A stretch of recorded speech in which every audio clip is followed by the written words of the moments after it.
nyaka nyakelo gik pur mag dairy products.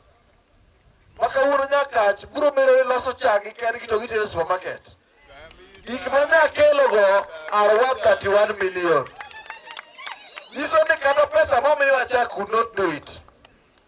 No akawo pesa cha wakete dairy te. Niso ni waling nyaka Igarube kwa chako tiyo gimachielo. Sani mine wadhi yudo kuonde ma gidhi tiye. Gidhi loso chaka to akelo ni gige chege. To what target 20 women groups, 20 farmers groups. Wadhi miyo dhok 15 each and every group. Kawuono chak bro ya Nyamondo, chak yake richo to wa process gi mnaka. Maka lo chuo kato wuok ni lori moya omo chak Nyakach tere supermarkets mopogore nyaka Nairobi. Jabora bora di mantiere ka. Jabora bora di. Gabriel. Kama chunge ni kajo poda pambana gi weche mag election mag speaker mbele kucha.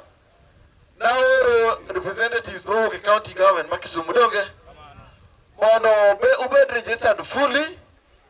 Sama we kodini an gi certificate mose a Nairobi maru mar sako.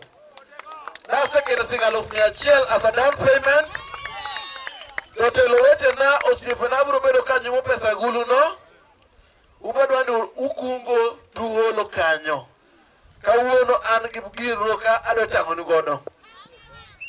All the ECD teachers would be a stipend of 10,000 every month to support the early childhood development. I will arrange with all your school head teachers, respective schools. We shall be having meeting in the next week. Mondo wang'e ni to gigi biro timore nade.